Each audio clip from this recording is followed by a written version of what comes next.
காவல்துறை சார்பாக கடந்த ஒரு வார காலமாக பல்வேறு அபராதங்கள் விதிக்கப்பட்டு வருகிறது. அதன்படி மது அருந்துவிட்டு வாகனம் ஓட்டுதல், செல்போன் பேசியபடி வாகனம் ஓட்டுதல், போக்குவரத்து விதிகளை மீறி வாகனங்களை இயக்கியது என பல்வேறு போக்குவரத்து விதிமுறைகளில் ஈடுபட்டவர்கள் மீது 30 லட்சத்திற்கும் மேல் கடந்த ஒரு வார காலத்தில் அபராதம் விதிக்கப்பட்ட நிலையில் புதுச்சேரி போக்குவரத்து காவல் கண்காணிப்பாளர் ரச்சனா சிங் தலைமையில் போக்குவரத்து காவல்துறையினர் புதுச்சேரி புதிய பேருந்து நிலையத்தில் இரவு 3 மணி நேரத்திற்கும் மேலாக பேருந்துகளில் அதிரடி சோதனை மேற்கொண்டனர். அப்பொழுது பேருந்து ஓட்டுநர்கள் மது அருந்திவிட்டு வாகனம் ஓட்டுகிறார்களா என சோதனையில் ஈடுபட்ட பொழுது புதுச்சேரியிலிருந்து மதகடிப்பட்டு மற்றும் கன்னியகோவிலுக்கு செல்லும் தனியார் பேருந்து ஓட்டுநரை மது அருந்தியுள்ளாரா என கருவி மூலம் சோதனையிட்டதில் அவர் மது குடித்தது தெரிய வந்ததை அடுத்து அவரை கீழே இறக்கி அவர் மீது காவல்துறையினர் வழக்கு பதிவு செய்து அபராதம் விதித்தனர். மேலும் தமிழக அரசு பேருந்து, விழுப்புரம் டெம்போ உள்ளிட்ட 15 தனியார் பேருந்துகளில் தடையை மீறி அதிக ஒலி எழுப்பும் ஏர் ஹாரன்கள் பயன்படுத்தப்பட்டிருப்பதை கண்டுபிடித்து அவற்றை காவல்துறையினர் பறிமுதல் செய்ததோடு 15 பேருந்துகளுக்கும் தலா 5000 ரூபாய் அபராதம் விதித்தனர். மேலும் இதுபோல் தடையை மீறி ஏர் ஹாரன் பயன்படுத்துவது, குடித்துவிட்டு வாகனம் ஓட்டுவது, பேருந்து நேர கட்டுப்பாட்டிற்காக அதிவேகமாக வாகனத்தை இயக்குவது, சிறுவர்கள் வாகனம் ஓட்டுவது என போக்குவரத்து விதி மீறல்களில் ஈடுபட்டால் கடுமையான நடவடிக்கை எடுக்கப்படும் என போக்குவரத்து காவல்துறையினர் எச்சரிக்கை விடுத்தனர்.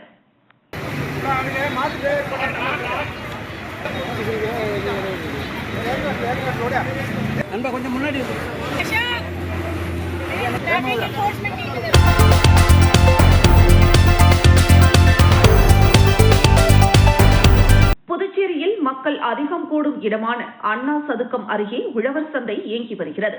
உழவர்களிடம் இருந்து நேரடியாக பெறப்பட்ட காய்கறிகள், பழங்கள் விற்பனை செய்யப்படுவதால் காலை முதல் மாலை வரை பொதுமக்கள் தங்களுக்கு தேவையான அனைத்து காய்கறிகள் மற்றும் பழங்களை உழவர் சந்தையில் வாங்கி வருகின்றனர். இந்த நிலையில் உழைப்பாளர் தினமான மே 1ஆம் தேதி உழவர் சந்தை இயங்காது என அறிவிக்கப்பட்டுள்ளது. இதனால் பொதுமக்கள் முன்னெச்சரிக்கையாக பொருட்களை வாங்கி வைக்க ஏதுவாக இருக்கும் வகையில் தற்போது விடுமுறை அறிவிப்பு பலகை வைக்கப்பட்டுள்ளது குறிப்பிடத்தக்கது.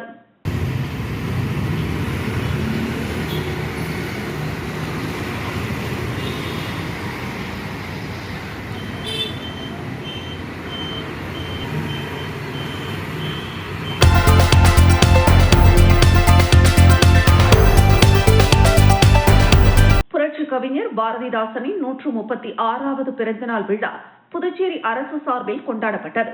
துணைநிலை ஆளுநர் கைலாஷ்நாதன் சட்டப்பேரவை எதிரில் உள்ள கவிஞரின் திருவுருவ சிலைக்கு மாலை அணிவித்து மரியாதை செலுத்தினார். செய்தி மற்றும் விளம்பரத்துறை செயலர் முகமது அசன் அபித், இயக்குநர் சுரேஷ்ராஜ் ஆகியோர் உடனிருந்தனர்.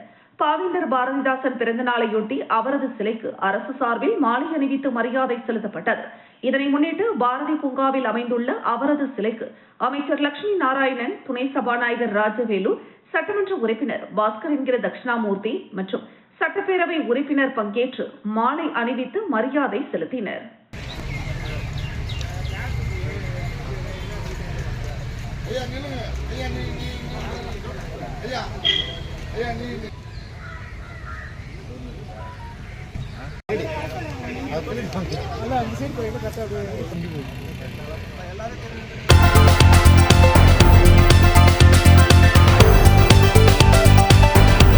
கிருமாம்பாக்கம் அடுத்த பிள்ளையார்குப்பம் கடலூர் பாண்டி ரோடு அருகில் பொதுப்பணித்துறை பராமரிப்பில் பெரிய வடிகால் வாய்க்கால் இருந்து வருகிறது.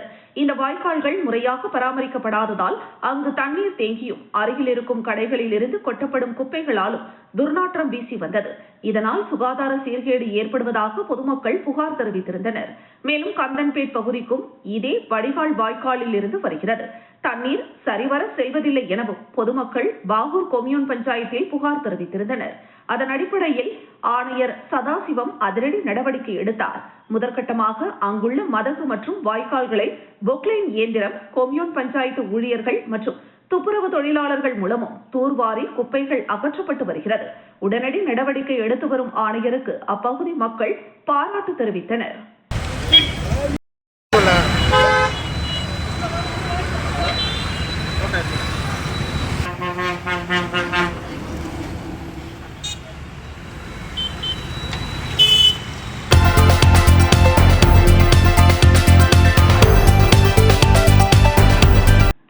மாநிலம் பாகூர் சட்டமன்ற சட்டமன்ற தொகுதிக்குட்பட்ட மதிகிருஷ்ணாபுரம் கிராமத்தில் அமைந்துள்ள 1000 ஆண்டுகள் பழமையான ஸ்ரீ ஆஞ்சநேயா லக்ஷ்மணா சீதா பிராட்டி சமேத ஸ்ரீ பட்டாபிராமன் சுவாமி கோவில் உள்ளது.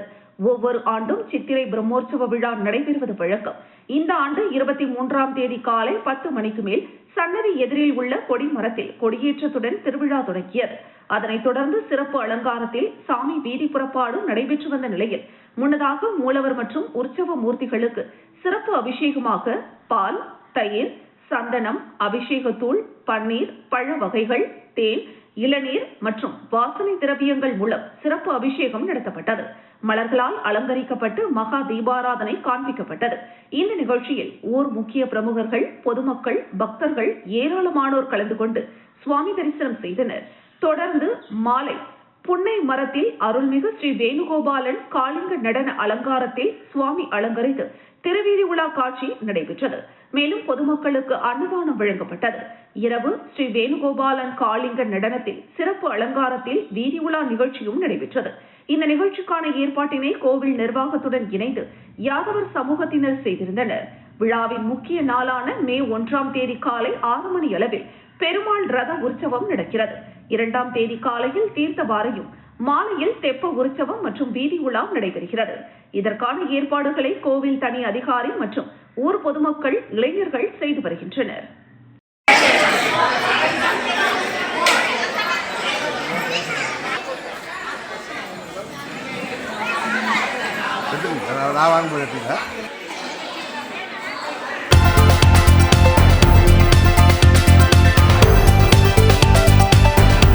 புதுச்சேரி வில்லியனூர் கண்ணகி அரசு பெண்கள் மேல்நிலைப்பள்ளி அருகே புதிதாக அமைக்கப்பட்டுள்ள மிஸ்டர் பிரியாணி கடையின் திறப்பு விழாவில் முதலமைச்சர் ரங்கசாமி சிறப்பு விருந்தினராக கலந்து கொண்டு ரிப்பன் வெட்டி திறந்து வைத்து விற்பனையை துவக்கி வைத்தார். முன்னதாக பிரியாணி கடையின் திறப்பு விழாவிற்கு வருகை தந்த முதலமைச்சர் ரங்கசாமிக்கு கடையின் உரிமையாளரும் என்ஆர் காங்கிரஸ் பிரமுகருமான சங்கர் சால்வை அணிவித்து வரவேற்றார். மேலும் பிரியாணி கடை திறப்பு விழாவில் வில்லியனூர் என்ஆர் காங்கிரஸ் தொகுதி தலைவர் செந்தில், முன்னாள் சேர்மன் பாலமுருகன், வில்லியனூர் தொகுதியில் என்ஆர் காங்கிரஸ் சட்டமன்ற வேட்பாளர் ரவிக்குமார் ஆகியோர் சிறப்பு அழைப்பாளர்களாக கலந்து கொண்டு விற்பனையை துவக்கி வைத்தனர்.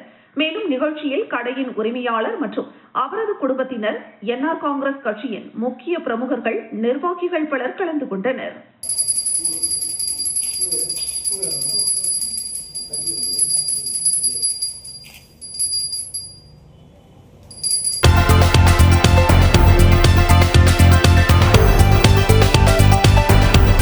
புதுச்சேரி மூலக்குளத்தில் இயங்கி வரும் கிறிஸ்து பொறியியல் மற்றும் தொழில்நுட்ப கல்லூரியின் 19வது ஆண்டு விழா சீதா ஃபெஸ்ட் 2026 சாம்பால் கல்வி அறக்கட்டளை குழுமத்தின் மேலாண் இயக்குநர் முனைவர் சாம்பால் தலைமையில் நடைபெற்றது. கல்லூரி வளாகத்தில் நடைபெற்ற இந்த விழாவில் முனைவர் சாம்பால் சிறப்புரை வழங்கி கல்லூரி ஆண்டிதழினை வெளியிட விழாவின் தலைமை விருந்தினரும் நடிகருமான ஹர்ஷித் கான், சிறப்பு விருந்தினர்களான திரைப்பட பின்னணி பாடகி சஞ்சனா, சன் நெட்வொர்க் குழுமத்தின் வர்ணனையாளர் செல்வி எழிலரசி பெற்றுக் கொண்டனர். கல்லூரியின் முதல்வர் முனைவர் சிவகுமார் வரவேற்புரை வழங்கினார். கல்லூரியின் இயக்குனர் குமரவேல், தலைமை நிர்வாக அதிகாரி சுப்பிரமணியம் உடனிருந்து விழாவினை சிறப்பித்தனர். விழா உரையின் சிறப்பம்சமாக மாணவர்களை பொறுப்புள்ள குடிமக்களாக மாற்றுவதற்கான நெறிமுறை விழுமியங்களை மாணவர்களுக்கு புகுத்துவதனை கல்லூரி நிர்வாகம் தொடர்ந்து செய்து வருவதாக முனைவர் சாம்பால் தெரிவித்தார். இவ்விழாவில் 2024-2025 கல்வியாண்டில் சிறப்பாக பயின்று பல்கலைக்கழக அளவிலும் கல்லூரி அளவிலும் இடங்களை பிடித்த மாணவ மாணவிகளுக்கும் சிறப்பாக பணிபுரிந்து அதிகப்படியான தேர்ச்சி விழுக்காட்டினை அளித்த பேராசிரியர்களுக்கும் பரிசுகளும் சான்றிதழ்களும் வழங்கப்பட்டன. விளையாட்டுப் போட்டியில் வெற்றி பெற்ற மாணவர்களுக்கு கோப்பைகளும் சான்றிதழ்களும் வழங்கப்பட்டன. விழாவின் இறுதியில் மாணவ மாணவிகளின் கலை நிகழ்ச்சிகள் நடைபெற்றன. சாம்பால் கல்வி அறக்கட்டளை குழுமத்தின் அனைத்து கல்லூரி முதல்வர்கள், அனைத்து துறை தலைவர்கள், இணை பேராசிரியர்கள், துணை பேராசிரியர்கள், மாணவ மாணவிகள், பெற்றோர் என அனைவரும் கலந்து கொண்டு விழாவினை சிறப்பித்தனர்.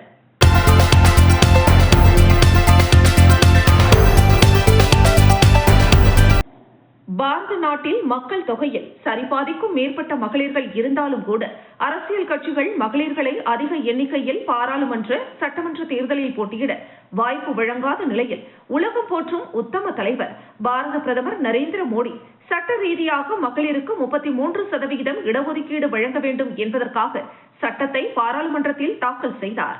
ஆனால் துரதிருஷ்டவசமாக பாராளுமன்றத்திற்கு வெளியே மேடை போட்டு மகளிருக்கு தாங்கள்தான் பாதுகாவலர்கள் என்று பீற்றிக் கொள்ளக்கூடிய காங்கிரஸ், திமுக, கம்யூனிஸ்ட், திரிணாமுல் காங்கிரஸ் போன்ற கட்சிகளை உள்ளடக்கிய இந்தியா கூட்டணி கட்சியினர் திட்டமிட்டு மகளிர் மசோதாவிற்கு எதிராக வாக்களித்து அந்த மசோதாவை தோற்கடித்தனர். ஒருக்கு ஒரு வேஷம் போடக்கூடிய இக்கட்சிகளின் முகத்திரையை கிழிக்கும் வகையிலும் மகளிருக்கான உரிமையை மீண்டும் பெற்றிடவும் புதுச்சேரி மாநிலத்தில் மகளிர் சக்திகள் ஒன்றிணைந்து கடந்த 24ஆம் தேதி மாபெரும் கண்டன பேரணி நடத்தி எதிர்ப்பு தெரிவித்தோம். மேலும் ஒவ்வொரு மாவட்டத்திலும் தொகுதிகளிலும் மகளிர் விரோத இந்தியா கூட்டணியின் இரட்டை வேஷத்தை மக்களுக்கு தெரிவிக்கும் வகையிலும் பேரணி மற்றும் கண்டன கூட்டம் நடத்துவதாக முடிவு செய்யப்பட்டு அதன் அடிப்படையில் புதுச்சேரி நகர் மாவட்ட பாரதிய ஜனதா கட்சி மகளிரணி சார்பில் பேரணியும் கண்டன கூட்டமும் நடைபெற்றது. இந்த நிகழ்ச்சியில் மாநில தலைவர் ராமலிங்கம், முன்னாள் சட்டமன்ற உறுப்பினர் அசோக் பாபு, முன்னாள் சட்டமன்ற உறுப்பினர் பாஸ்கர், மாநில துணைத் தலைவி ஜெயலட்சுமி, மாநில மகளிரணி பொறுப்பாளர் ஜெயந்தி, மகளிரணி துணைத் தலைவி தனலட்சுமி, மாநில மகளிர் பொதுச் செயலாளர் பிரியா, மாநில மன் கி பாத் பொறுப்பாளர் வெற்றிச்செல்வன் மற்றும் நகர மாவட்ட மகளிரணி பொதுச் செயலாளர்கள் பிரியா, அனிதா, இளைஞரணி கார்த்திக் ஏற்பாடுகளை முன்னெடுத்து நடத்தினர். இந்த நிகழ்ச்சிக்கு ராஜ்பவன் தொகுதி பொறுப்பாளர் நாகராஜன், ராஜ்பவன் மற்றும் ராஜ்பவன் மகளிரணி தலைவி உமா மகேஸ்வரி மகளிரணி சார்பாக நடந்த தீப்பந்தம் ஏந்தி மகளிருக்கான 33% மசோதாவை எதிர்த்த காங்கிரஸ், திமுக, இந்தியா கூட்டணியை எதிர்த்து நடந்த போராட்டத்திற்கு வேண்டிய அனைத்து ஏற்பாடுகளையும் செய்தனர். இந்த காங்கிரஸ் ஆட்சி வந்த பிறகுதான் அவங்க ரேஷன் கடை நம்ம இந்திய ஆட்சி வந்த பிறகுதான் ரேஷன் கடை திறந்திருக்கோம். இந்த மாதிரி நமது